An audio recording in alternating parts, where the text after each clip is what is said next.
Hey everybody, I'm Tom Vasel. Welcome to live Q&A on February 22nd, 2016. It has been a day. Comcast, who I believe is run by Satan, the internet's been down for a good chunk of the day, and they do not seem to care when you let them know this. The internet being down is a slight detriment to the Dice Tower, since most of our stuff is on Google Drive and or Dropbox and things like that. So it seems to be working okay now. We'll find out. Hopefully this doesn't cause any problems with streaming. So anyhow, we're very glad to have you guys here with us today.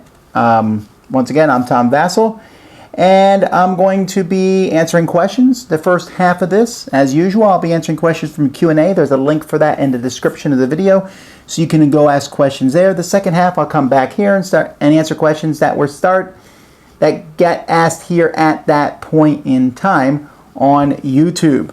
I don't answer every question, and my answers may or may not be satisfactory sometimes, but let's get started. So let's go over and find out what they are. The top 5 worst expansions for great games. That's a good question, and I will have to maybe we'll do that sometime as a top 10. Maybe. Although I don't usually think the expansions are as bad as all that. That's great, Tom. First question, didn't even answer it. Second question, do you have any games that are too big to fit in the Calyx cubes? If so, which ones and where do you put them? I put them all the way at the top. I'll show you real quickly. I have very few that fit in the top, but they're up here. So you can see these are the ones that don't fit in. We got Ave Caesar. On top of that box that's on top of is all my Dominion stuff. There's the Jerk, which I guess could fit in one. Summoner Wars Alliance, Robo Rally, Catacombs, Zaya, Bugs in the Kitchen, Tumbling Dice, Cutthroat Cavern, Star Trek Fleet Captains, the Rivet Wars, although Rivet Wars could fit in. That's up there for another reason. And then the Ticket to Ride 10th Anniversary. Now, you can take out one of these shelves. Hang on one second. Let's move this. You can take out a shelf, but I didn't do it for a couple reasons. One, IKEA tells you that you probably shouldn't do it, and you probably can. But I could take out, for example, I could probably take out this one right here, right? It's no big deal. But I didn't want to do that because there's a lot of weight on top of that point. And if I want to go higher and do it, it's pretty much impossible because I turned these sideways. So the ones that would come out would be here rather than this one. And if I took these out, that long shelf, putting those big games up vertically like that seems like it would be kind of a pain. So that is how and why and what I'm doing in that regard. Let's get back to some more questions. All right. Who is the best cook? Tom, Z, Sam, Jason, or Eric? Well, I know who the not best cook is, and that's Jason, because he doesn't ever cook. He eats out for every meal. Of the rest of us, I would not know. I don't know that I've ever had any of Z's cooking or Eric's cooking. So I cannot give a good enough answer to that. So let's see here. Are there any more funny stories from you guys? Like how he drove over his copy of Fury of Dracula? Yes, there is. Let's see here. What are your favorite variants? That sounds like a good top 10 list. Maybe I'll do that at some point in time, but it's kind of hard to come up with that stuff on the fly. I very rarely use variants in games. The Carcassonne one is an obvious one, and there's a few others like in Colosseum. We do trading simultaneously rather than around the table. But for the most part, we don't do a lot of variants, or I don't do a lot of variants, because I'm usually pretty happy with the games as they are. Someone asked the question, what does the cartoon Die say in the Dice Tower? He says nothing. Nothing, nothing. Are Chaz and Rob part of the Dice Tower crew now? As we've been seeing a lot more of them on the channel. Yes, they are. What game in your collection has been out of print the longest, and therefore by Vasel's law will be seeing a reprint soon? Well, again, disregarding anything that has IP attached to it. Probably Ave Caesar. I would imagine that one will get reprinted at some point. You can see that you've been losing a ton of weight. Yeah, well, thank you. You look fantastic. Liar. How much have you lost so far? 35 pounds. Favorite roller coaster? Well, in this regard, I think I haven't ridden on as many roller coasters as I would like to. I really like the Manta. That's at SeaWorld. And then at the Universal Studios, I really like Rip Ride Rocket. I really like the Himalayan roller coaster at Animal Kingdom and Disney. I like the Super Duper Double Looper. I don't know. I don't know how many roller coasters I've ridden to really give a good answer to that. But I like pretty much every roller coaster I've ever been on. Let's see. How much does a poorly written rule book contribute to your overall opinion score in your review? Well, it depends on how badly I could not understand the rules from that rule book. I'll probably mention it at some point. I don't know that a game will ever get a perfect score if it has a bad rule book. So sometimes games don't have good rule books. That's more often than not it seems. And I don't like that. I also know that it's really hard to write a rule book, but still, I wish they would do a better job. Would you please do a recorded playthrough of Nothing Personal? Yes! Done. Watch our 2014 marathon, or 13 marathon. I don't know. We either did in late December or early January. Late December 13 or early January 14, and we played it there. So that was pretty fast. Have you ever seen someone actually do a table flip out of frustration? Yes, but not as an adult. I believe I've seen that. I've seen the kids do it, of course, but I've never seen an adult do it. I've seen an adult hit a table so hard that pieces fell over, and I once saw an adult pack a board game up and put it away because they weren't winning during lunch break, and they thought, oh, I thought we were done with it. But for the most part, I don't know that I've ever seen an adult actually flip a table out of frustration. Anyhow. Let's see here.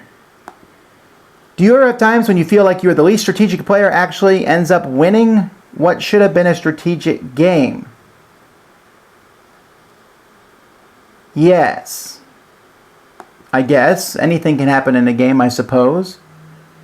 You mean, so you're, to be more blunter, if the worst player wins, sometimes it happens because other players have attacked each other so much that the worst player wins, possibly? What did I do with my copy of One-Upmanship? I threw it away. What games have you introduced your wife thinking she loved them and they totally flopped?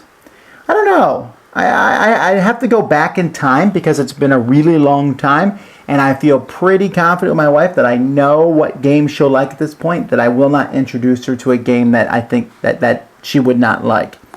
So it's been a long time. Yoda versus Iron Man, who would win? Yoda. I don't see how that's even a question. For which games have you upgraded your dice? I bought way more of the double six dice than I probably should have. Do you buy any, and what's your opinion on them? I didn't buy any, but although I got sent some of the double six dice before during the Kickstarter campaign, and I really, really like them. I would gladly get more of those double six dice. There's something about D12s. I really enjoy rolling them. Maybe I will get some more double six dice at some point, but I'm a huge fan of them, especially the ones that take the place of the triple fours, I guess is what they would be. Just great. I like rolling dice. For what games have I upgraded my dice? A lot of them. I mean, anytime I have any problems with the dice, I am going to replace them. If there's multiple players using the same dice, I will add dice to the box. If the dice are bad and boring white ones, I'll replace them. I have tons of dice, so I will gladly switch them out. Do you have any date set for the stretch goal live plays? I do not. And I probably will never have long-range dates on those. Oh, wait, no, that's actually not true. That's not true. I'm sorry. I have two of them already set. One is in March, and the other is in April. March will be Rado, and April will be Rodney Smith / Steve Bonagor. I'll post the actual dates of those, but the Rado one's actually coming up fairly soon. So we'll have that announced and everything soon enough.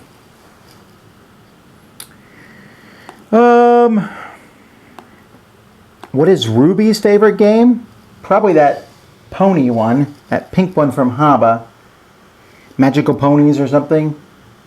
I would say that's probably her favorite game. Top 5 types of tea. Chai tea, black tea, Earl Grey, black orange tea, or orange black, whatever. And every once I'll get like hooked on one of the teas that comes out at Christmas, and I'll be a real big fan of that one. I believe there was a gingerbread one time, or I forget what the flavor was exactly. Ginger snap or something. I really enjoyed it, although after drinking it like 10 straight days, I was like, okay, it's time to move on to something else. But when Christmas comes, I'll try out these different types of teas. But black and chai are easily my 2 favorite, because, you know, you need to wake up in the morning, that's the tea you drink, man. I only drink 1 cup of tea a day. Normally it's in the morning to wake up and get going for the day. Let's see, how are the interviews coming along for the new video editor? Good. We've hired a new video editor, and he will be starting in April, and we'll talk more about that as we get closer to that. Chaz has been doing a lot lately for the channel. Is he trying to do too much? I hope not. I'm paying him part-time now to do some, so I don't think he'll get burned out, hopefully, and do that, so that's good. Do you own one of those hats that has a beard built in? I don't know that I need to. If you end up moving to a studio to record rather than at home, what would your background be?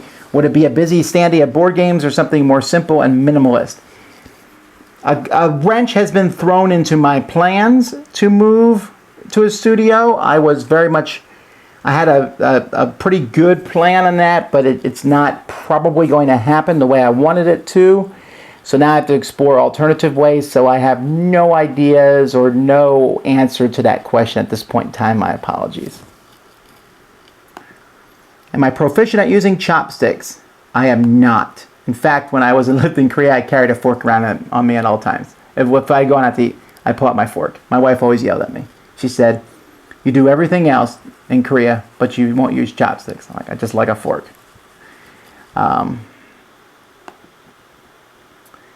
What is the easiest way of earning Board Game Geek Gold? I guess putting content up on Board Game Geek, or probably moderating. You can get a lot of Geek Gold from moderating. That's an easy way to do it, I would guess. Besides toilet paper, what is something that you make sure your household never runs out of? Wow, there's a lot of things. We never want to run out of air filters for the air conditioner. You never want to run out of light bulbs. We never want to run out of batteries. There's batteries everywhere in this house, used for everything. And of course, you don't want to run out of the hurricane supply kit, water and candles and things like that. That's what I would think of there. I have not seen the new Deadpool movie, so I apologize on that. Can I recommend a deck builder for Magic the Gathering and Hearthstone players with a good amount of theme? We played Dominion, but it was too dry for us. Well, that's true. I would then probably recommend trying Thunderstone, although that's hard to find and expensive at this point, so maybe Legendary, although Legendary has a superhero theme, so you may or may not like that. Can you continue your tour of the white component drawers? Well, I could, but you asked too late. I said to myself, if they ask that, if that's the top Reddit question, we'll start off with that. So you have to wait till next week, maybe. I apologize. I don't want to get up and move the camera around at this point. What was your pitch to publishers for Nothing Personal? I think you can't use me as a good example of publishers, because I know a lot of publishers on a personal level and I spend a lot of time in the industry. I basically can pitch publishers and they'll probably take a look at my game just by me saying, hey, I got a game for you to look at. I remember pitching Vicious Fishes, my first one. And so I went to a convention, it was Origins, and I sat down with several publishers and showed them the game. But I was a horrible pitcher, because we'd start playing it and I'd go, and I'd say, here's how you play, blah, blah, blah, and they play, and then they would go, yeah, I don't know, and I'm like, yeah, you're right, it's not that good. I just didn't push it that hard, because I didn't think it was that good of a game. And if you're not a big believer in your game, then no one else is either. With Nothing Personal, I started showing it to a few publishers. Other publishers actually came to me and said they were interested.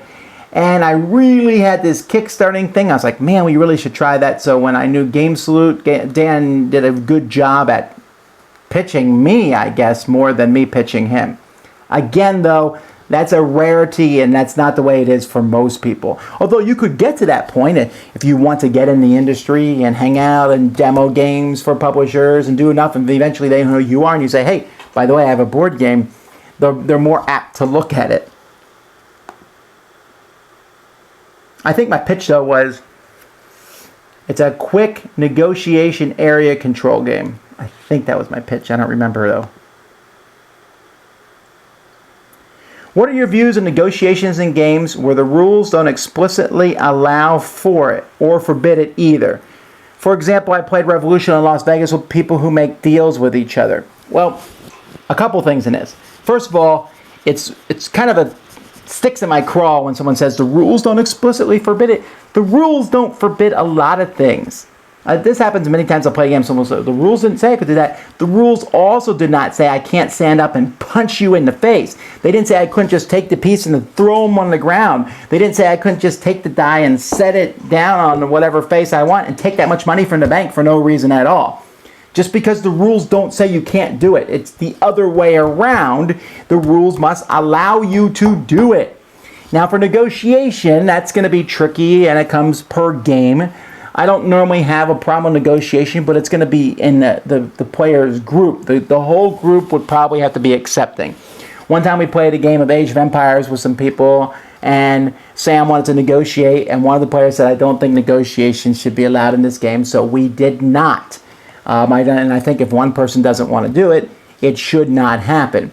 And you can really ruin some games too, I think, with negotiation. Revolution, I would not negotiate. Now I will trash talk. I'll be like, hey, I'm gonna hit the general. I don't know. You guys shouldn't even bother doing the general, but I don't think that's negotiation. Las Vegas, I think Las Vegas can actually have some negotiation in it because you're gonna put things out in the building and I don't know. Oh wait, Las Vegas. Las Vegas, I'm thinking of... Wait, what game am I thinking of? I'm thinking, not Vegas Showdown. Las Vegas is the one where you roll dice. How would there even be negotiation in that one? I'm not sure. Let's see here. I've heard rumors of a Dice Tower gathering in Washington. Is that true? I think someone's just trying to get my goat there. It is not true. What is your stupidest scar? Mine comes from riding a bike so slowly that I toppled over into a crown of thorns plant. I believe mine would be on my elbow here. It's because I got a bike and tried to do a pop wheelie and the tire came off. So I carried the bike to my house bleeding and told my parents and they laughed at me. In retrospect, it was pretty funny, I guess. I didn't think it was funny at the time. Never tried to do a pop wheelie again. Of course, I got a 10-speed then. Let's see here.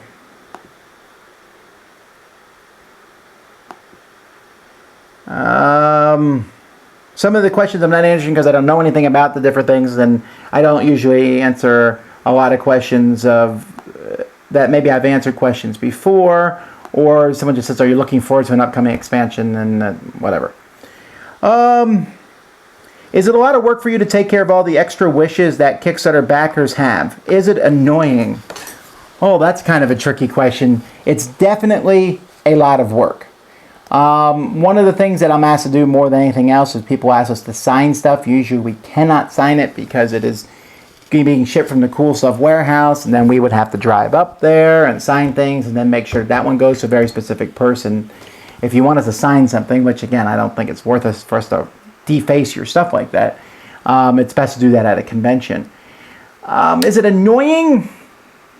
I wouldn't say it's annoying. It depends what people want. I've had some very odd requests before.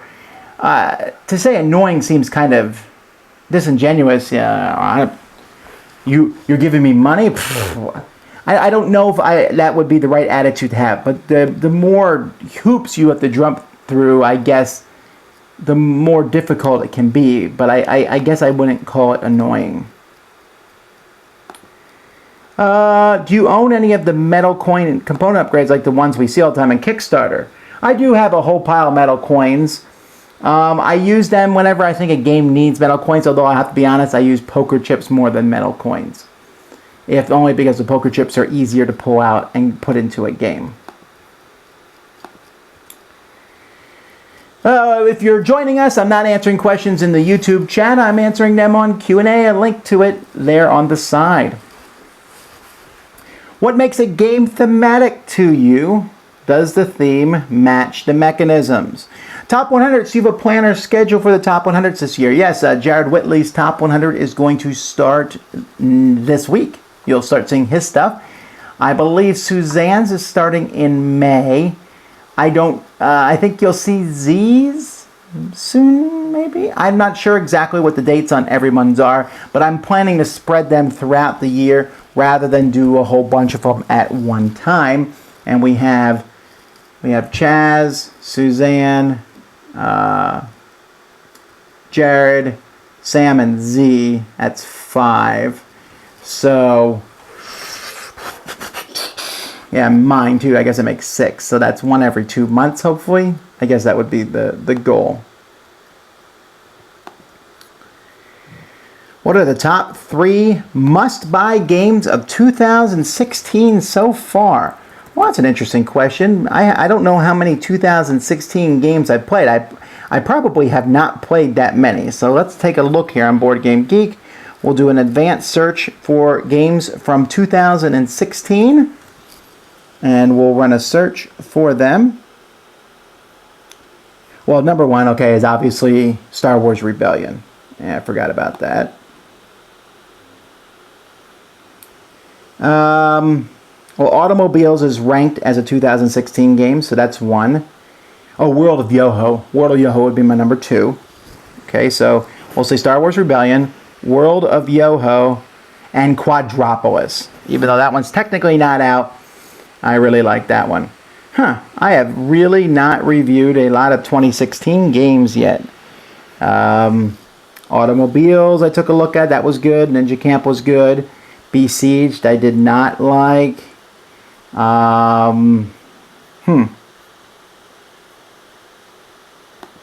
There really isn't a lot of ranked games at Board Game Geek here. Yeah, that seems to be it. But I would imagine that that's going to change very soon.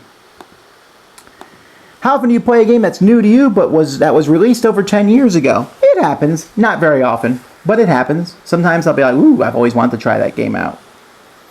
What do you think of a Dice Tower paintball tournament as next year's stretch goal? All of you guys playing, and Jason is filming a few highlights for YouTube.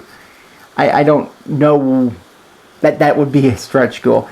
I will say that I would like to... Well, along those lines, stay tuned. Very nebulously along those lines. I can't say more than that yet until we got some details worked out. Have you played Keep Talking and Nobody Explodes? I would like to, but it is not available for the Mac or iOS. If it was, I would gladly play it. Maybe it is, but I'm hoping that once it comes out, someone will tell me, and I will instantly probably try to play that one because I've been very intrigued with it. Casting or Usual Suspects. I knew people would probably ask that. I actually have kept both of them in my collection currently. It depends what I'm in the mood for. If I'm in the mood for kind of a cooperative game, that's Usual Suspects. If I'm more competitive, Casting, I like them both. And actually, you could probably use the cards from both interchangeably. Probably the Usual Suspects are better cards, though.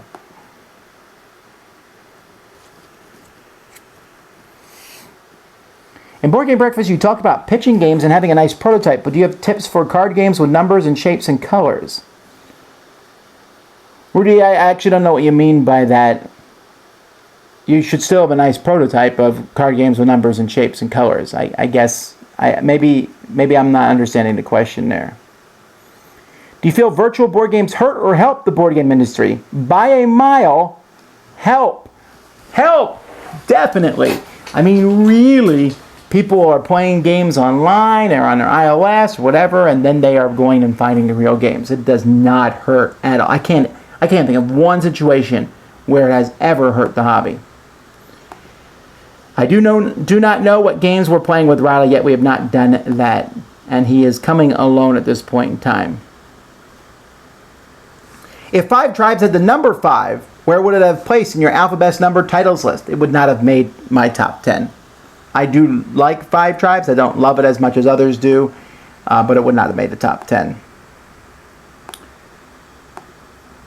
Are reviewers the most important part of a publisher's advertising strategy? It seems that if a game is not reviewed by a known reviewer, it is never talked about and disappears into obscurity. Case in point, Gray Fox game Captain's Wager. No one reviewed. I don't know that it would be egotistical. I think if the most important part of a publisher's advertising strategy is reviewers, I really think it should involve reviewers. You want people to review your game. If a game is not reviewed by reviewers, it does not get talked about as much, especially if it's from a smaller publisher. You mentioned case in point, Gray Fox Games Captain's Wager. No one reviewed. I thought Z reviewed Captain's Wager. Well, if he did not, I chose not to review it and pass it off to him. Maybe I didn't even get a copy. I played Captain's Wager in prototype form and absolutely hated it. So I didn't go out of my way to get a copy of it when it was published. So maybe there's some of that going on too. I heard it got better when it was published, but I didn't like the prototype one. Let's see here. When will we see a Prophecy of Dragons playthrough? When I get the game, maybe? What's my favorite Nintendo property? Oh, that's a good one. Ooh. I don't know. Because I like Nintendo properties. I like Mario. Great. I love Mario. I love the offshoots of that. Mario Kart, Paper Mario. Love the old Mario RPG from Super Nintendo. I liked even the Mario Baseball. Zelda is pretty high up there. Really like Link and Zelda. Really like Metroid, although I didn't play the first-person shooter one because that didn't interest me at all. Castlevania, Castlevania is probably not a Nintendo property. No, it's not. Nintendo properties. I'll go with Zelda. Link and Zelda. Really enjoy those games. Do you put expansions of games that fit in the base box or do you keep it in the expansion box? I usually put them in the expansion box because the expansion box is usually nicer and better in condition than the base box. Also, I think they look cooler on the shelf. And then I just throw the base box away. If I put them in the base box and throw away the expansion box, but there's no reason to keep 2 boxes unless it doesn't fit in 1 box. Is someone planning to review Stronghold 2nd Edition? We are. That will be a Miami Dice review. I do not know when you will see that one, though. Oh, yeah. I just thought of something. As a newish gamer, do I need to replace games before the ones that replay them? Do I need to play Agricola to get to Caverna? King of Tokyo before New York? Citadels before Libertalia, etc.? No. 1,000 times no. In fact, you should play Caverna. And if you think it's not tight enough, play Agricola. King of Tokyo, King of New York, they're very similar, very different. Play one or the other. Citadels and Libertalia, they have some similarities, but they have very different feels to them also. Will Jason join the top 10 list along with Z and Sam? That sort of thing might happen, not just Jason, but other people. But there's a main reason we haven't done that. It's because 3 people is a lot for a top 10. 4 people is that much longer, right? So let's say we've come out to pretty close, like an hour for our top 10 list. And there's always someone who tells us that an hour is entirely too long, but it is what it is, right? So 3 people doing an hour. That gives each of us around 20 minutes. You add a 4th person, we now have an hour and 20 minutes added to it. I've thought about doing a top 8 with 4 people, which would bring it down to 32 games as opposed to 30 with the top 10s, but we'll see. Also, the framing 4 people is not as easy as framing 3 people.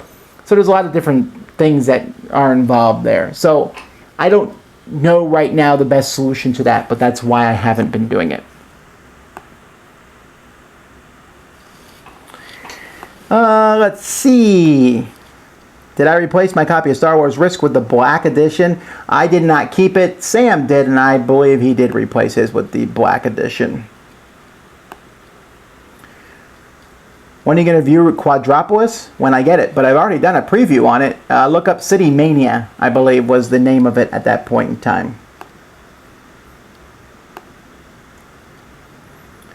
Well, how did you come up with the name, the Dice Tower? I just thought of it one day. We were trying to think of names, and I think I had a thread like, give us names for our show. We actually called ourselves Panzers and Pieces.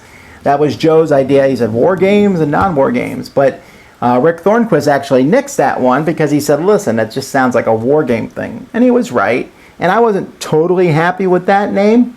And we looked at a lot of different names. For a while, we were going to do Your Move. But then there was a company called Your Move Games. So that stopped that. And one day I was just thinking Dice Tower. I thought, oh yeah, Dice Tower. Wow, that works well. The Dice Tower, dropping the dice in. It's an audio to tower. It's just as soon as I thought it, I knew it was the name. I don't know how to explain it. It's just one of those times where there have been many different names. Like when we named Nothing Personal, I looked at Nothing Personal and said, yeah, it's pretty good. Let me think about it. Yeah, that's good. Oh, let's look for some other names. But man, Nothing Personal is good. With the Dice Tower, I was like, Dice Tower? Yeah, that's it. That was it. I never even considered another name at that point. And it's one of the few times that I've actually come up with a name. Usually these names and things, other people give me the ideas for them. Am I a fan of the X-Man Nightcrawler? If so, why? I gotta, justify it? I've always liked his personality in the comics, the swashbuckling, happy-go-lucky. He was much more morose in the movies. But he had a really good backstory. He was like the heart of the X-Men, and that's why I always liked him. Were you aware of the Mi Tierra Kickstarter set to launch tomorrow? I knew nothing about that. That's interesting. Well, I hope it does well. I wonder if they changed anything about it. All right, well, you know what? There's still a lot of questions here, but no questions have more than 5 votes at this point in time, so we're shutting down Q&A, and we're going over to YouTube to answer questions, and I'm going to start answering questions that show up there at this point in time. All right, so, and again, I'm not going to answer every question, I'm just going to answer the ones that I'm interested in answering, I guess would be the best way to put it. One of these days, I'm going to be putting together a frequently asked question video that you can point people to. Hey, he answered that question here. What's the name of the dice in the dice thing, blah, blah, blah. But I got to actually put together the list of questions for that, but I'll get around to it eventually. Okay. What are your favorite game end triggers? I like games that have multiple game end triggers. I'm usually pretty happy with game end triggers that you can see coming up, but that aren't normally a big surprise, because I like to see the game end coming, I think. My top 3 favorite rides at Disney World. Well, I mentioned the Himalayan roller coaster. Of all the rides at Disney World, I have not ridden on the Rock and Roll roller coaster. I wish I had ridden that one. And for rides here, I'm going to be very specific and mean rides and not shows, because I actually like shows better than rides. But I'll say Star Tours, even though that's closer to a show than a ride. So Star Tours, the Himalayan roller coaster, and I guess I will pick...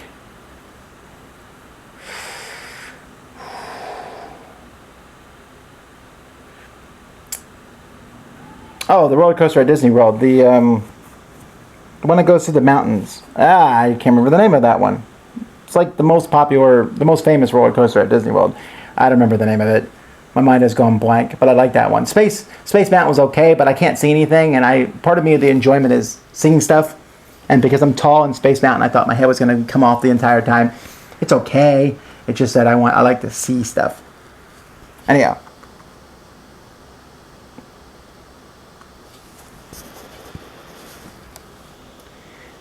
Someday, YouTube is going to fix this thing where you shoot down to the bottom on these questions. I don't understand that. What's my favorite vegetable? Potatoes.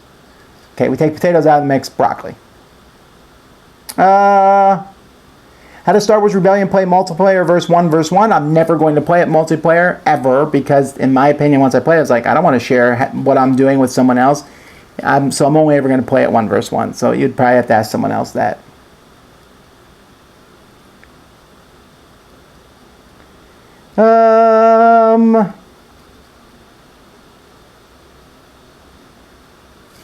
Hi Tom, I saw that you have Stone Age in your collection, but I thought you didn't like it too much. I think you're just imagining that. I really do like Stone Age a lot. I don't love it as much as Sam does, but I do like it enough to have it in my collection.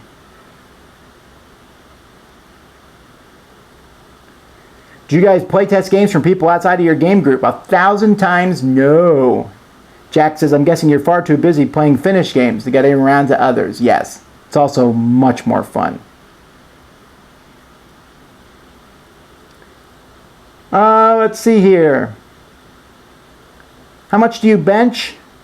I've never been a big fan of benches because the wood slats on them kind of dig into me. They're okay. You know, sitting on a nice park bench somewhere, I guess, is okay.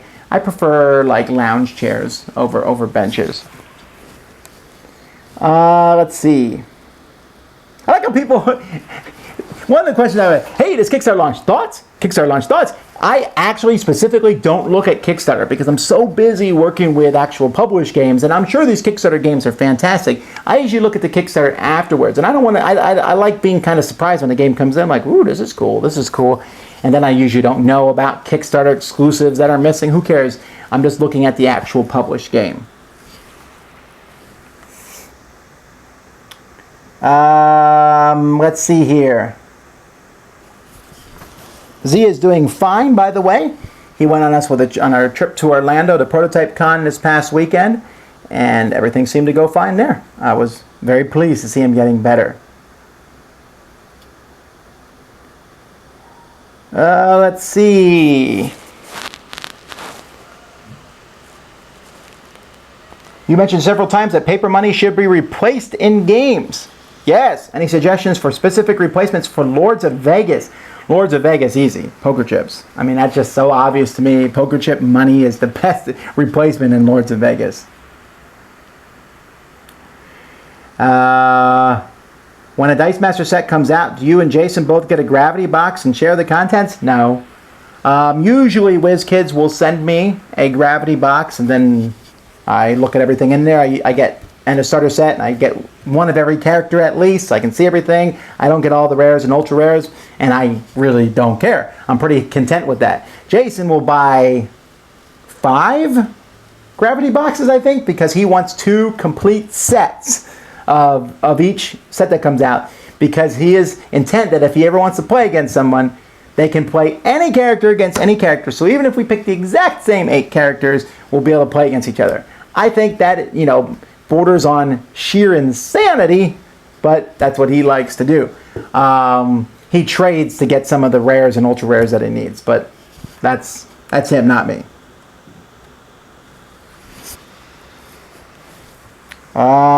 Let's see here. As the board game industry has grown, has the ratio of good games to bad games improved or gotten worse? I don't think the ratio has changed that much.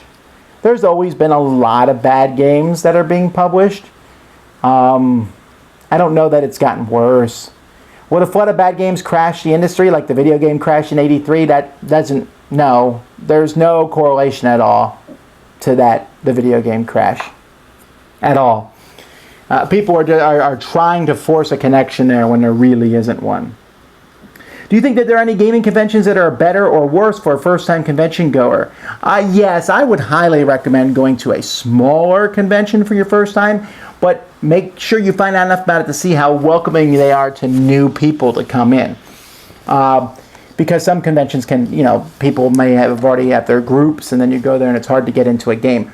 Origins is a great one for first-timers. That's probably my #1 pick, other than, obviously, Dice Tower Con. But Origins is a really good first-timer convention. Do you normally respond to submitted Tales of Horror or Anger emails? I don't, because I get so many of them. I just stick them in a folder, and then when it's each time to record, I will go through and pick them, and some will never get picked because many of the Tales of Anger are, this game was really long, and so we don't, there's only so many times you can hear that. So I look for something interesting and unique to stick in. So if you have never heard yours, maybe it didn't get picked, I apologize for that. But we can't do them all. And I apologize for not responding to all the emails, but again, I mentioned this in a few Board Game Breakfasts ago, that I just can't respond to every email. Speaking of Board Game Breakfast, we've done many Board Game Breakfasts, but the show today is possibly one of my favorites that we've ever done. I don't know what it is. There's a few key moments in it that I just had such a joy doing and or watching from other people. If you missed Board Game Breakfast, check that one out.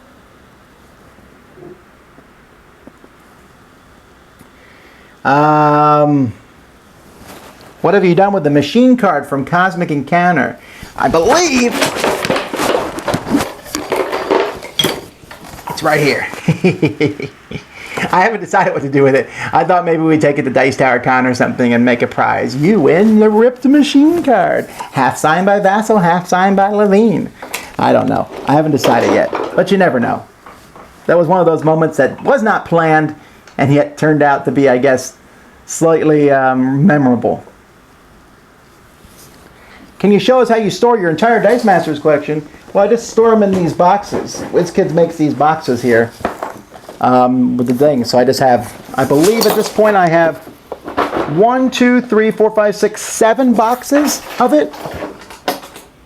No, 6 boxes of it. One for each set. I have 3 sets that are not in those boxes yet. So I need to get those sorted out and put into sets. Bro, do you even lift? Yes. It's not hard. What's the most rewarding part of your job? Conventions, by far. Which Disney park is your favorite? Universal Studios. Really like the shows there, like I said. Whew. Lots of questions, guys. And I'm skipping a ton of them. So just keep that in mind.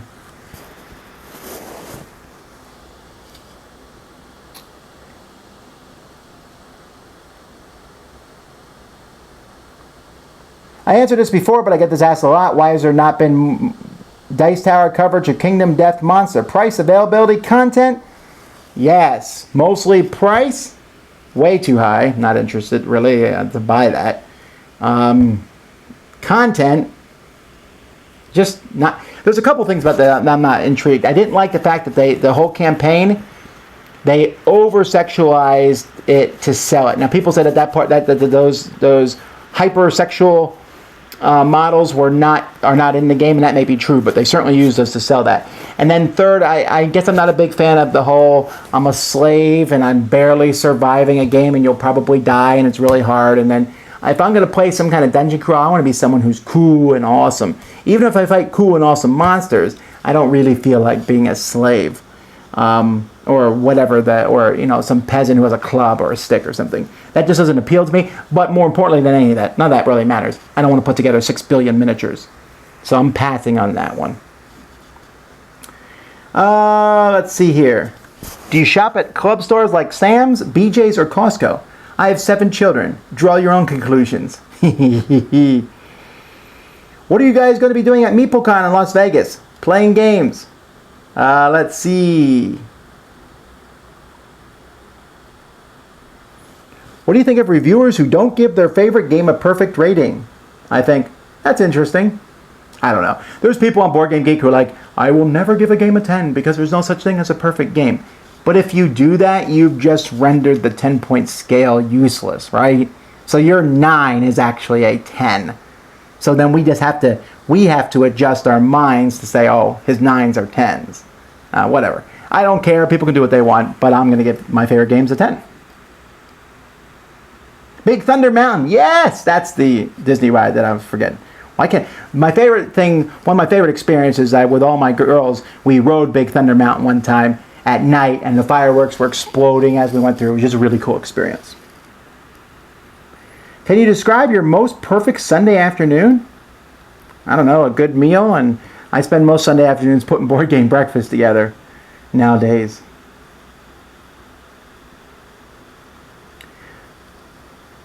What's your upload bandwidth you use for uploading videos and live streaming? I have 20 megabyte per second uploading.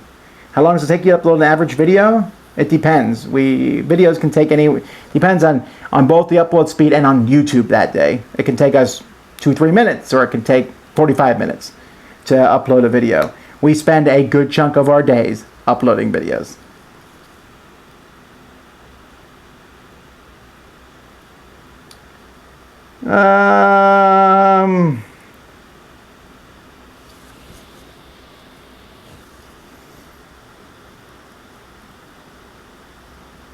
Who do you most often play games with when you review games?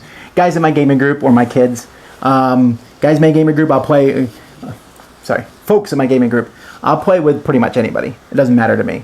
And we usually try to split up when we're going to gaming group. Sam will play with some people, I'll play with Z, because the more different people we'll play with. I mean, probably if we calculate it out, it's Jason. And after Jason, then Z and Sam. But whoever I can play with.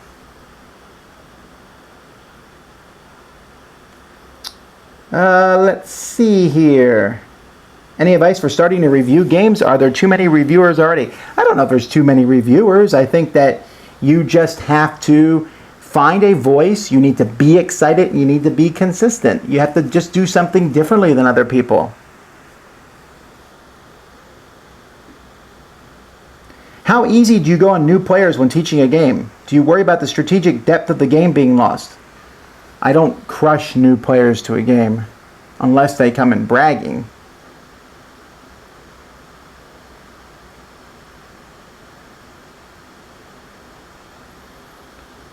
Dean says, I have 4 working concepts for games, 2 of them in the prototype test phase. Do you recommend getting a business license and forming a game company? Or should I go the Kickstarter and pitch my designs route? Well, Kickstarter is the same thing as business license and forming a game company. I don't know why people think going and pitch Kickstarter doesn't make you a game company. You're just getting your money from a different source. Pitch your games. Pitch your games. In fact, if all goes well, that will be the topic of my next board game breakfast.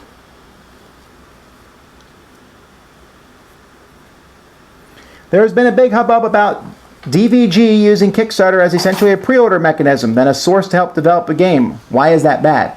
I didn't know Kickstarter was a source to help develop a game. But using it as a pre-order mechanism, you can get indignant about that all you want, but it's happening. Eagle does it. Queen does it. I mean, anyone is really doing that. That's what they're doing. They're making a pre-order for a game. The question is, do they need the money before they do that? Well, that's up to each company, and you'll probably never know the answer to that.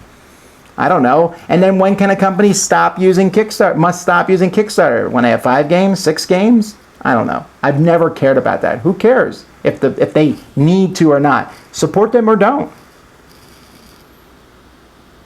Why do people keep asking me to show my painted copy of Tzolk'in? I don't have Tzolk'in. I did not like Tzolk'in. Why would I keep a game that I don't like?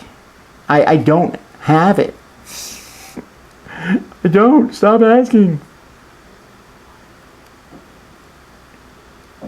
What would it take for you to start preferring or at least considering equal DC to Marvel?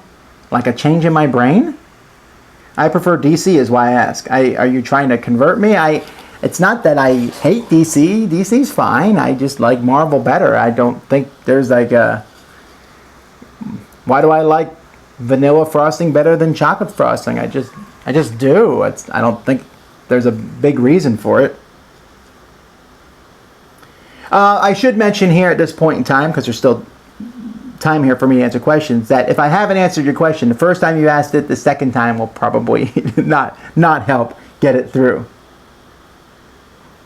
I overheard a conversation in a board game shop in Denmark today, and a guy was choosing not to buy a game based on your review. How does that feel? Huzzah! A guy in Denmark watches our videos! What they choose to do with it is up to them. But I'm always glad that people watch our videos. Can you get Jason to bring a camera to one of your game nights so we can see your group and play it? Well, we occasionally will Periscope our game nights. So if you follow us on Twitter, every once in a while we'll Periscope like a game or something we're doing, and that's a good way for you to see what we do. Would I rather play Star Realms or Cthulhu Realms? Well, I like the theme better in Star Realms, so Star Realms.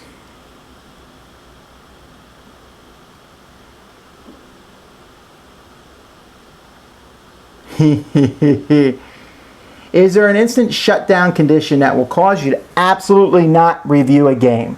Yes, there is. If a game comes in the mail and I look at the topic and theme of that game, and if it is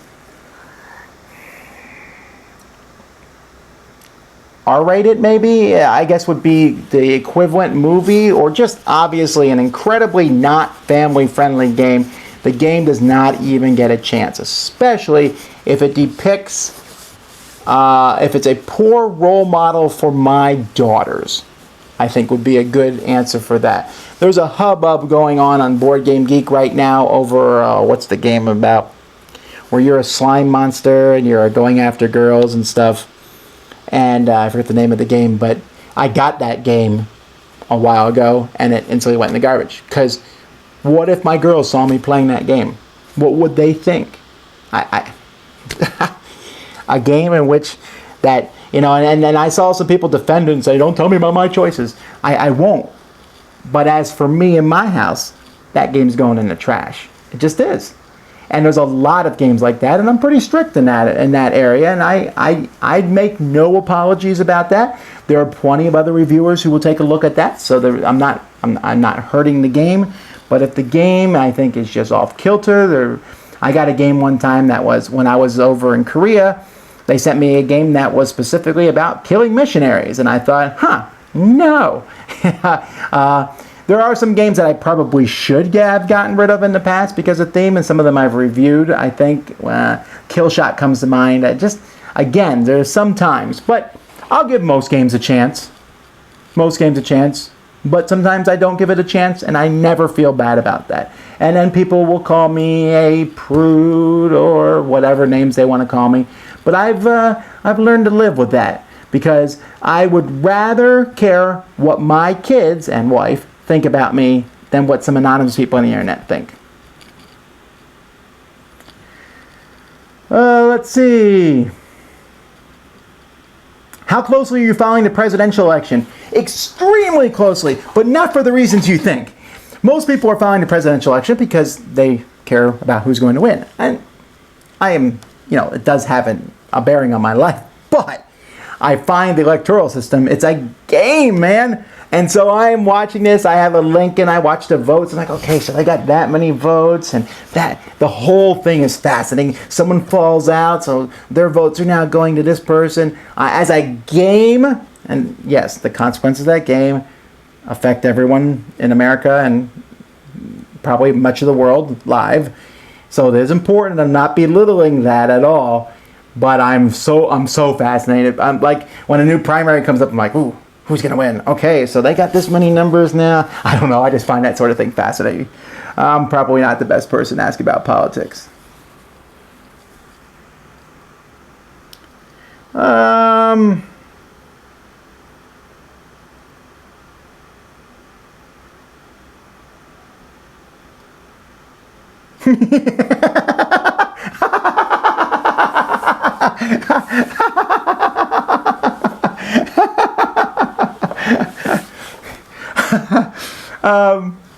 Sometimes when I answer a question the wrong way, I do so on purpose, not because I don't understand the question. But I do thank you guys for, some people are explaining, this is what benching means. Yes, I know that.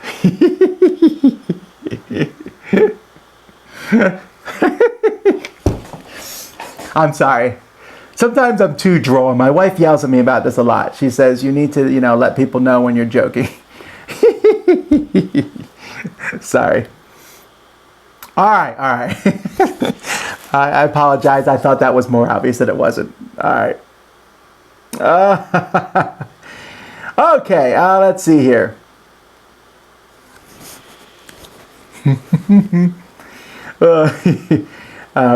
Forgive me. Let's see here. Why did you go to Prototype Con if you don't normally like to play prototypes? That's an excellent question. Part of it is we had a bunch of promos for the Kickstarter. That cool stuff will be shipping out, so we always make a trip up to Cool Stuff in February anyway at some point, and so we drove up there to drop all that stuff off.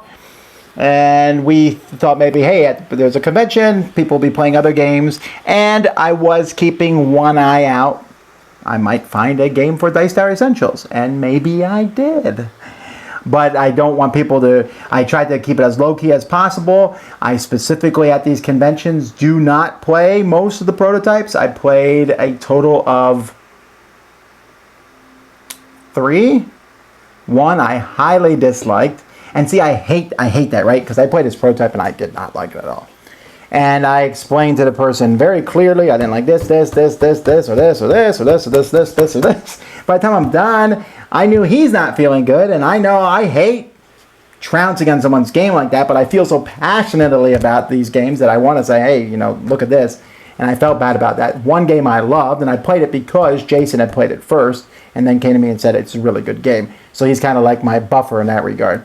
And then the other one was already going to be published, and so I was just taking a look at that game, which was actually a fun game. So I was 2 good out of 3. I saw a lot of prototypes, though, that I would not play at all.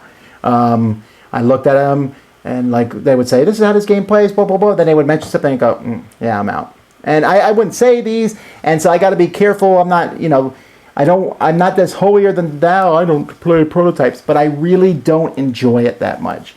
Even a game that I love, when I played a prototype, I'm like, wow, this would be so much more fun with real components. So I don't do it very often at all. But we went up and we got to see the Cool Stuff guys, and we got to eat a couple good meals, which did not help my weight loss. Didn't hurt it much, but did not help it either. I'm learning to balance things, and this is how conventions are going to go. I'm not going to not eat out at a convention, but I need to make it so that when a convention's over, I get back on schedule, and I am back on schedule. Boom.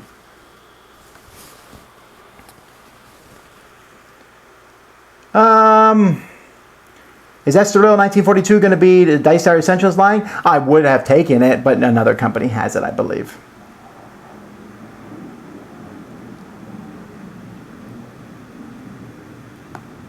Let's see here.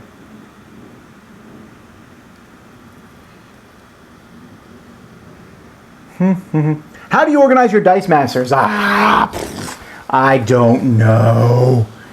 I used to sort them by alphabetically, which is a real pain when you get another set. And at the way WizKids is releasing sets, that's really bad. So it's like, all right, can't do that. So then I sorted them. The way they're currently sorted is by type. Like I have all the villains together, all the heroes, all the Fantastic Four, all the X-Men, so on. But that's not good because the new set's coming under that.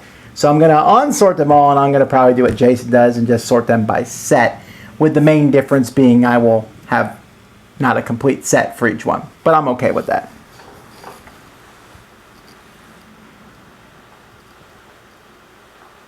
I enjoy playing Dice Masters quite a bit, but when I get a chance to play, it's usually against people who are really good at it, and I get destroyed. Any suggestions on how to improve at Dice Masters? I apologize, I don't really have any suggestions on how to improve. I would just not play people who are as good at it. I mean, Jason's really good at it. Although I beat him the other day, yeah. But so what I'll do with Jason is I will hobble him somewhat. Like we were playtesting the new Justice League, so we had played more than one game, obviously. So I'd say, all right, here's some characters for you. Randomly give 10 characters. All right, build a set with those. Here's 10 characters for me. I'll build 10 out of these, and then we'll play each other. And he can still pull off a pretty good set out of 10 cards, but not like he could do if he had the whole set at his disposal.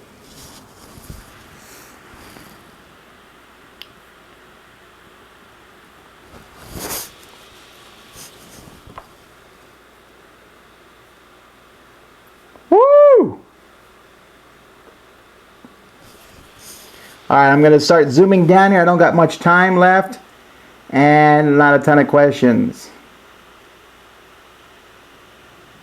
Can I pause the live stream while you go make a pot of coffee? I cannot. I apologize. I cannot promote drinking coffee. How much wood could a woodchuck chuck if a woodchuck could chuck wood? A woodchuck would chuck as much wood as he could if a woodchuck could chuck wood. That's a very easy answer.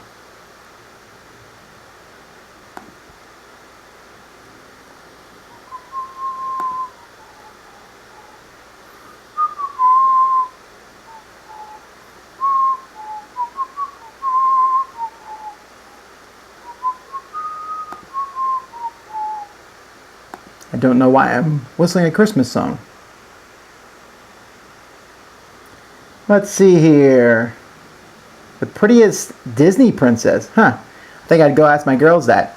It's Belle. Let's see here. How expensive is a Disney theme park for a family of 9? Very. But it was when we first came, we used some of the money that we got after Jack died, and it was like, I was like, we want to just go and do something as a family. They got our minds off of that, and it was a really, really good deal for Florida residents at that point. So we were very fortunate. We were able to go a lot of times in a short amount of time, and that's the last time we've gone, actually. Let's see.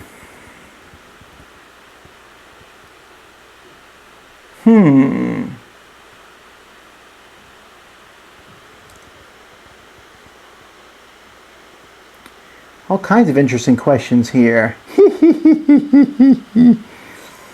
Let's see here. I'm trying to run through here. Let's see. When's the next 24-hour live gaming? Next year. That's for sure.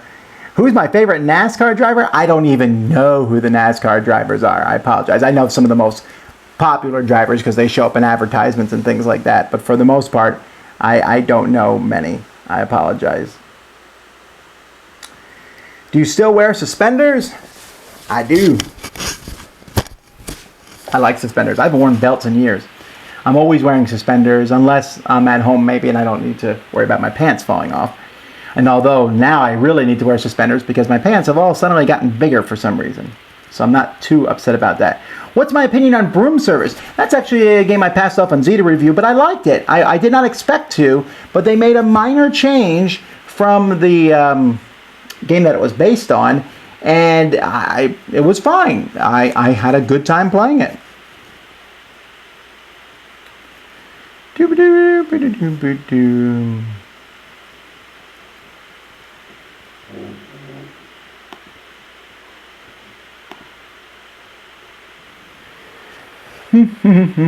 Hubbub. Is the R-rated stipulation why Camp Grizzly was never reviewed by the Dice Tower? It is not. I actually never got that game, so I don't know anything about that. Lay's potato chips or Doritos? Listen, don't even mention Lay's potato chips to me now, young whippersnapper. I'm from Pennsylvania. That's where I grew up. And in Pennsylvania, if you eat Lay's potato chips, you are a visitor. Because Pennsylvania has about 9 or 10 good potato chip companies. We have Utz and Hers, and we have Goods, and we have Charles. We have King's potato chips, and there's I'm going to miss some. Oh, you found this company. There are so many local potato chip companies, and every single one of those potato chip companies' potato chips are at least, at minimum, twice as good as a Lay's potato chip. At least. Now, Lay's has gotten better over the years. They have their kettle cooked chips. Where did they get that idea from? Pennsylvania potato chip companies. I'm telling you, probably my favorite is Charles Chips. They used to drive around in a truck, and you had big cans of potato chips that they would give you and other snacks. I loved them as a kid. My parents would buy those. My parents did not buy many treats and goodies, but they bought us Charles Chips. Those are the best. And so Doritos and Lay's potato chips aren't fine. I'm not going to not eat them, but I tell you, living down here in Florida, I'm always a little sad when I go to the snack aisle. And some of the companies, Hers and Utz, I believe, have gotten bigger. That their chips are now floating around the rest of America. But those small ones are mostly in the Pennsylvania, New Jersey area and Ohio area. Oh, you guys do not know what you're missing. Best potato chips, period. Let's see here. Worst laugh ever. I won't argue that.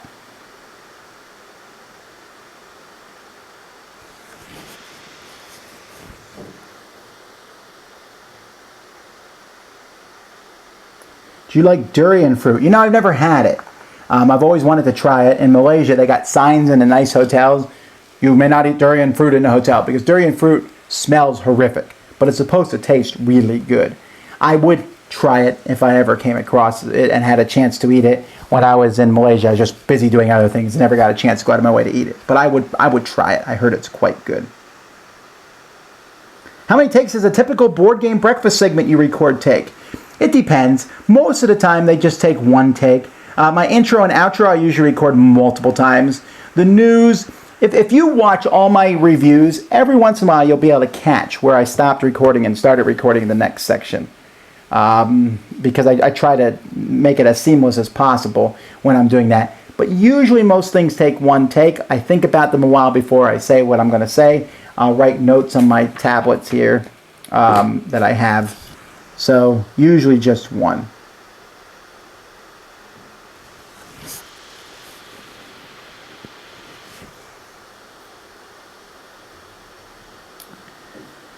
And I just fell. There went the mouse again. Hey, I'm supposed to end. It's 5:05, so I'll answer just a few more questions and then I'll get going because we need to get review in here.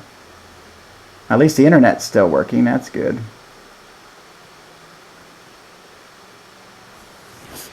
Who's your favorite astronaut? I don't know. I don't know that I have one.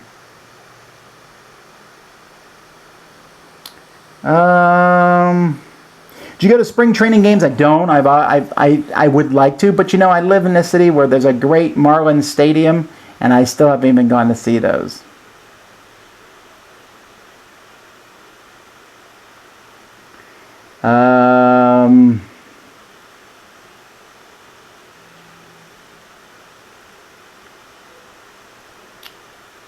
I've not yet played Food Chain Magnate.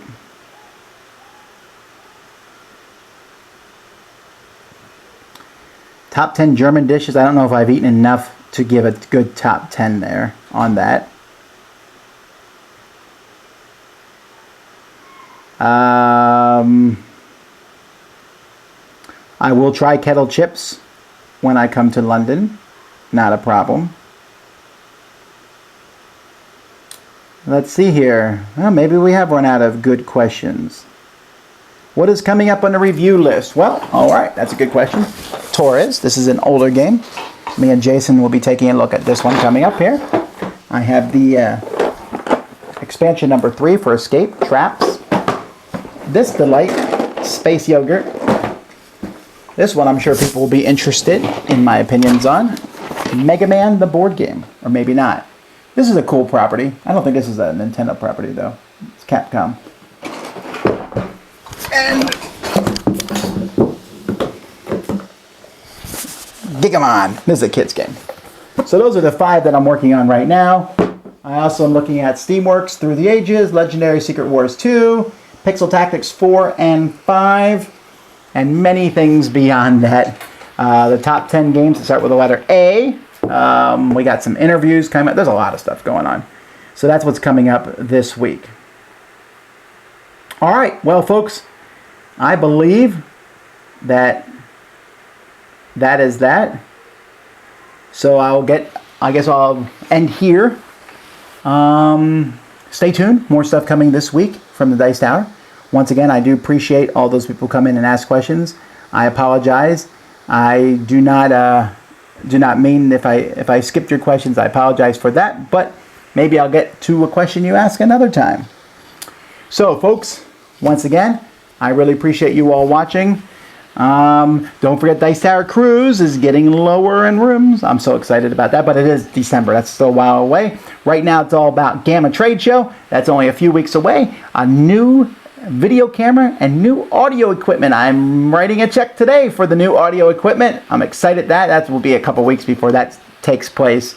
So you'll still be stuck with these microphones, but it's coming. It's coming. And other cool stuff is coming on along the way too. We're working always, as always, on improving the Dice Tower in different ways. So anyway, until next time, I'm Tom Vasel, and you have been watching the Dice Tower.